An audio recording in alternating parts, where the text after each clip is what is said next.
Day one of Project 944 Turbo Motor Swap. Can I get it done in time for 944 Fest? I've got 3 weeks.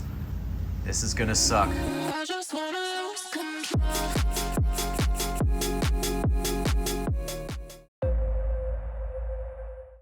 And so it begins. If any of you caught the previous video, you'll know that I have 3 weeks remaining until 944 Fest, and my 1987 944 Turbo has a broken motor. So I have 3 weeks to get this motor out and replace it with a new motor, or at least a new short block that I'll swap the head from this motor onto. So I am not a professional mechanic, and I have never pulled a motor, dropped a motor. I have taken apart a motor, but I am a 100% certified amateur. So this is going to be my first time. But the goal of these videos that I make is really to show you that you don't have to be a professional to be able to do this kind of work. You just have to start and try and see what happens. So because I've never done this before, I need to follow some instructions. So I have printed out instructions from Clark's Garage, which if you have a 944 and you have never heard of or used Clark's Garage, I suggest you look it up on Google.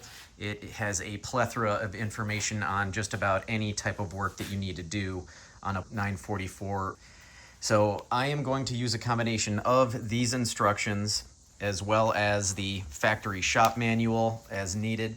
But I am going to stray a few times because I have a little experience with these motors. I actually replaced the head gasket on this motor about 2 years ago, so I have had the head off before. I had the head totally gone through and rebuilt, and I reinstalled it on this motor. And it was at that time when I saw that there was bore scoring on cylinder number 2. So at that point, I knew that I was in trouble, but what I didn't do was put 2 and 2 together to figure out that that combined with constant high oil pressure as well as a leaking rear main seal that even when replaced started leaking almost immediately again, most likely meant that my piston rings were shot. And any of you that watched the previous video, I talked about how not only did I have a oil leak from the rear main seal, it looked like I had blown the seals in the air oil separator, which I had just replaced at the time when I put the Raptor X Turbo in about a year and a half ago. So I have no time to lose. I have got to get going on this and get the motor taken apart, get it ready to get dropped out of the bottom of the car. I'm not going to lie, I am not really looking forward to this. It's going to be a big job and I don't have a lot of time. So I can't really take the amount of time I normally would like to have in order to finish a job like this and make sure that I dotted all the I's and crossed all the T's. But I'm going to give it the old college try.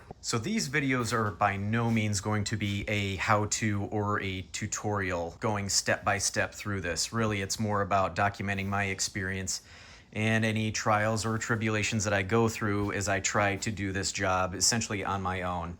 I may have a friend come over to help me when I do get to the point of dropping the motor or putting it back in, mainly to try to get it off of the torque tube or the prop shaft and be able to slide the motor forward. But I have a lot of pieces of the puzzle that have to be done before I can get to that point. So as you can see, I already have the air boxes out, the intercooler pipes are out, the fuel rail is sitting up there behind the firewall, and there are a few things in Clark's Garage that I am going to try to stray from just a little bit. The first is that it says you should pull out the main wiring harness from the firewall, which means disconnecting it from the DME, which is at the passenger side footwell. I'm not totally sure why they recommend that. If it's just a matter of getting the amount of room, I could see that being a necessity if you were going to lift the motor up and out of the engine bay, but since I'm going to be dropping it down, I'm actually going to try to disconnect all of the wiring harness from the motor itself and lay it up here, maybe up on the windshield, and try to get it as out of the way as possible. And that should allow me enough room to be able to get to everything I need to get to. I am not going to be dropping this motor in its full state. I am going to be using my QuickJacks, which should get the car in the air about 24 inches or so, which according to Clark's Garage should be enough to be able to drop the motor down to the ground and slide it out from underneath. I'm not going to take any chances, and I don't want to scratch up my cam cover housing, so I am going to pull the cam housing off and I may pull the head off while it's still in the car, because it might be easier to do that with the leverage of having it being held down in the vehicle as opposed to trying to do it while it's on an engine stand, which I don't have yet, by the way. So in the last video, I did say I was going to start off by doing a compression check to see or verify that it actually is the piston rings that are the problem, and that there is an excessive amount of blow-by bypassing the cylinder rings and getting down into the crankcase, raising the crankcase pressures and blowing out my seals. With that being said, I am replacing the block anyway. So in my mind, why should I go through the effort of doing a leak down test when I'm going to be replacing the block anyway? My plan is to deviate from Clark's Garage a little bit, in that I am going to start focusing on getting everything here cleaned up. Vacuum lines out, tubes out, wiring, distributor cap off, front timing cover off, expose the timing and balance shaft belts. Once I get up here taken care of, then I am going to jack the car up and put it on jack stands temporarily, just because it makes it easier to get underneath the car from the sides, which I cannot do with the QuickJacks. Then I am going to drain all the fluids. So I will drain the coolant, and I will drain the oil.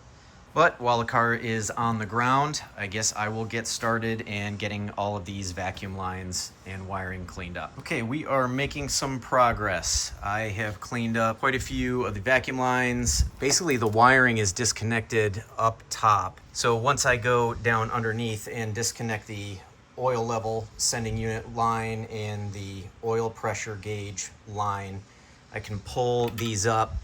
Might have to move up this rear timing cover and pull this out, and I think I can get this whole wiring harness up here on the cowl and out of the way. Everybody has those one or two things that may not be hard, but they just can't stand them, and for me, getting under that passenger side footwell and messing around with that bracket that holds the DME and the KLR in there, for some reason, is just a pain in the butt. And it looks like I need to replace that battery. We have a freshly charged battery in the light. So we're getting pretty close to getting this car up in the air, at least for the first time, and just on jack stands. So once I get it up in the air, I can disconnect the wiring from underneath. I can drain the coolant, drain the oil, and then once I have that done, while I'm underneath there, I will pull the alternator belt and the power steering belt. I'll drain the power steering fluid out, and I will start working on the AC and get that out of the way. Still trying to debate if I want to take out the alternator or not. It's kind of a pain in the butt, but I might as well, because I have to get the lines off of the back. I had to modify the cover. It's got some handy dandy black duct tape here because the wider inlet of the Evergreen Raptor X Turbo means it has a bigger J-boot, and with the factory cover on the back of the alternator, it made it really difficult to get that J-boot around the mouth of the turbo. So I had to modify it a little bit and cover the hole with some black duct tape so that it was not interfering with the seal and getting a hose clamp around the J-boot onto the turbo and keep that from leaking air. I may actually put the engine at top dead center and pull the cam tower while the car is a little bit lower and get that out of the way, and that will open up a lot more room in the back as well. So you know what? That's probably what I'm gonna do next before I jack it up in the air. One little trick I thought I would show, I use my bore scope to help me find when I'm at top dead center. Obviously, I want to check the mark on the cam sprocket so I can get an idea when that's getting closer to the mark on the cam gear housing. But I can verify that by checking the video screen on my bore scope. So I am going to turn the motor. It'd help if I had the car in neutral. Bruh. Okay, car's in neutral now. Let's try this again. All right, it was too hard to hold the camera and record turning the crank. So here you can see the OT mark right there on the screen. And you can see that that line is lining up, as well as the balance shaft upper sprocket, at least. I'm almost positive the bottom is too. It's just an easy way to do this with one person without having somebody trying to stare down the back of the bell housing to see if they can find the OT mark or crawling underneath the car and seeing if you can find it. So now that the car is at top dead center, I think I'm actually going to start taking off the cam housing, get that out of the way, and then I'll move on from there. The cam housing is off. I keep forgetting how much of a pain in the butt it is because there's like 15 bolts that hold it on, but I got it off and cleaned it up the best that I could, and I think we are done up on top for now. So the next step is to get the car up on jack stands. I will drain the fluids. I will start taking off the cooling vent for the alternator underneath. Maybe try to get a couple of the bolts for the alternator cover on the back. Get the belts off and get the lower timing cover off. I don't know if I'm actually gonna pull off all of the timing before I drop the motor. We will see. I think when I remove the oil level sending unit wire as well as the oil pressure sending unit wires, I'm pretty sure I can get that whole engine wiring harness up and out of the way, and then I just have to get rid of the alternator wires, get them up out of the way, and then I think we'll be clear to then drop the car back down onto the ground, put it up on the QuickJacks, and that will basically be the final steps before getting an engine hoist. Now the goal is to drain the coolant via that hose with the ball valve at the end, and I'm just going to drain that right into a coolant container. I'm going to remove the alternator and air conditioning belt. I'm going to remove the power steering belt. I'm going to drain the oil. I'm going to clean up all of the oil that dripped all down onto the ground. We are done draining the coolant. We are done draining the oil, and we are currently draining the power steering. I'm going to give this a little bit more time to drip out, and then after that I'm going to remove the power steering pump. I still have to remove this panel here because the radiator has to come out. Before I can take the radiator out, I have to remove the oil cooler, which is right there. I still need to take out the wiring for the oil pressure sender, and you can't see it here, but right above the drain plug is the oil level sending unit, so I have to take the plug off of that, and then I will try to fish that wire out, and we will see if we can get that engine harness out of the way. I was able to get the connections for the oil pressure sending unit and the oil level sending unit. I was able to fish them up behind the timing belt cover, and as you can see, I have it zip tied to hold it up, but the entire engine wiring harness is up and out of the way, because as of right now I have plenty of room to get to the heater core coolant lines to pull them out. I have plenty of room to get to everything else to drop this motor. All that is left, I have the power steering underneath is still dripping out. I just want to let that drip for a while into a catch pan, and then I am going to start underneath. Probably going to take off the coolant hoses in the back. I'm thinking that we're pretty close to being able to then lower the car down again, get the QuickJacks under it, and we're basically waiting for an engine hoist and an engine stand at that point.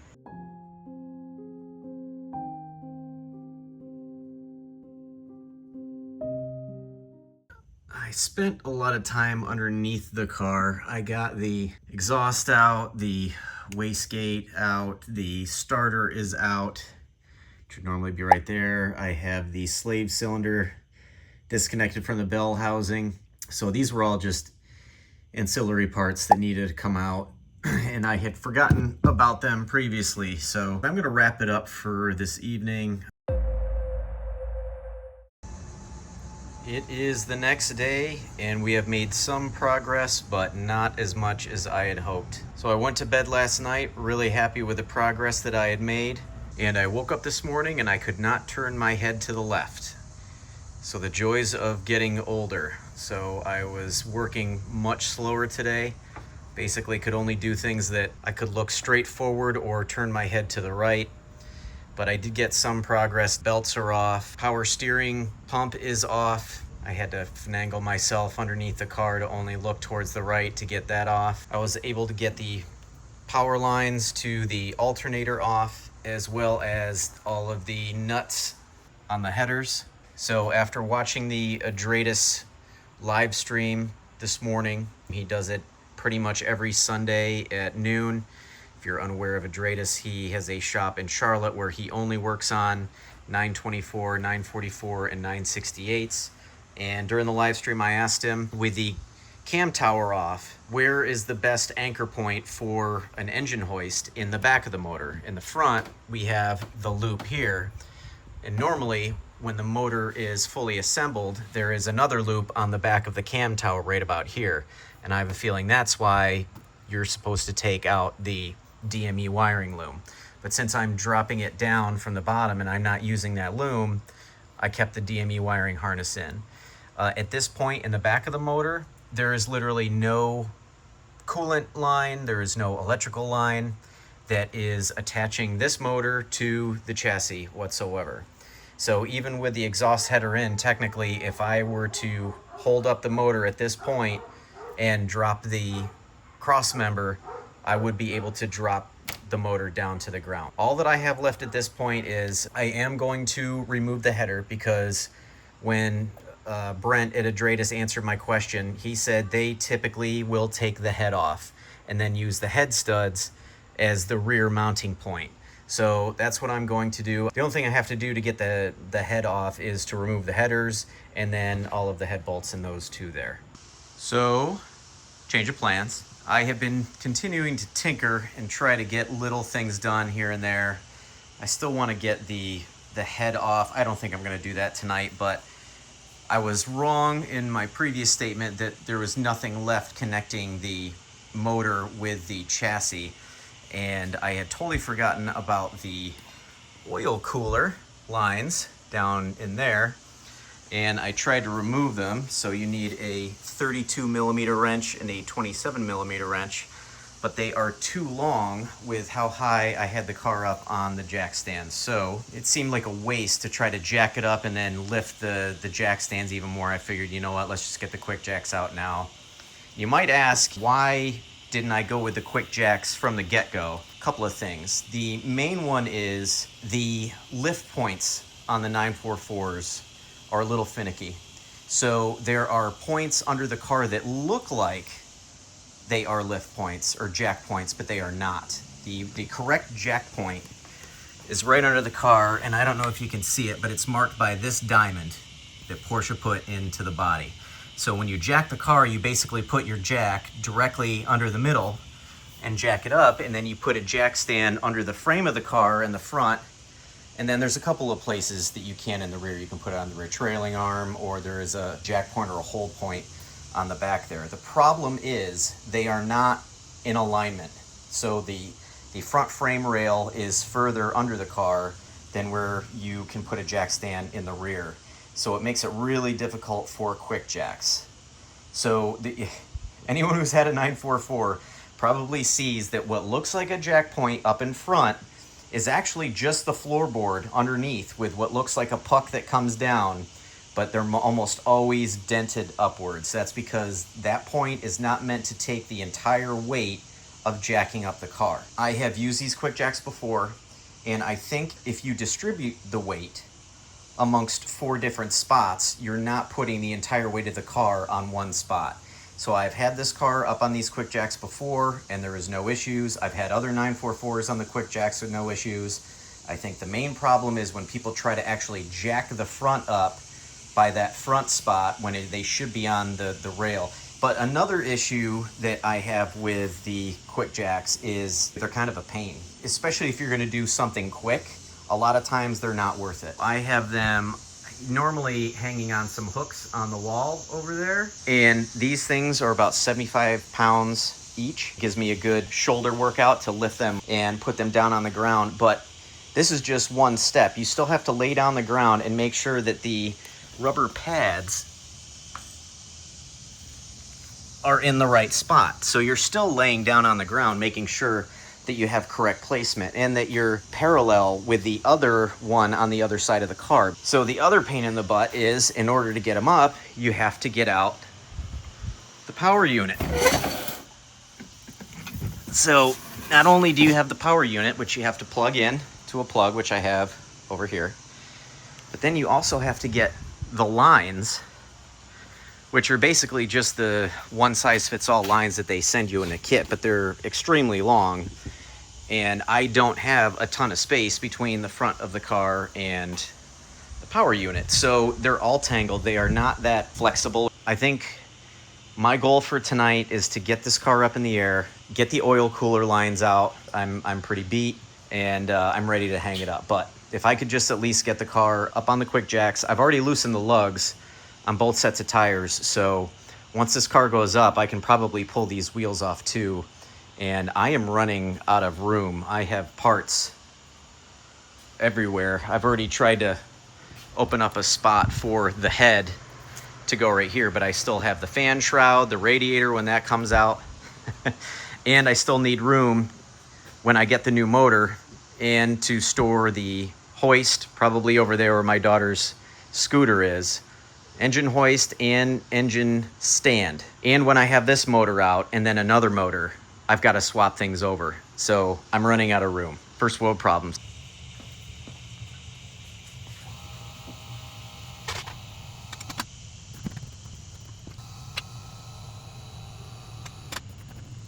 Car is now on the QuickJacks at its highest position, but we may have run into another problem. The way that QuickJacks work is when it raises, it actually will move the car one way or another. I moved it closer to the garage door where the line is right here, where you can go to see how rich this car is on startup. Can't really get much closer than that, but I am so glad that that worked out. I'm gonna call it quits on this one for this evening and for this video. Any comments about how high you can get these cars off of the ground or how you've done it before? If you know, let me know in the comments down below. Got a little over 2 weeks left before 944 Fest. So the next steps on this car are pull the head, pull the fan shroud, pull the radiator, all the suspension, sway bar, control arms, get the new motor, get an engine hoist, get an engine stand. Still a lot to do. Will I make it? Hit that notification bell below so you'll be updated when the next video launches. Give me a like, subscribe, and I will see you on the next one. I just wanna lose control.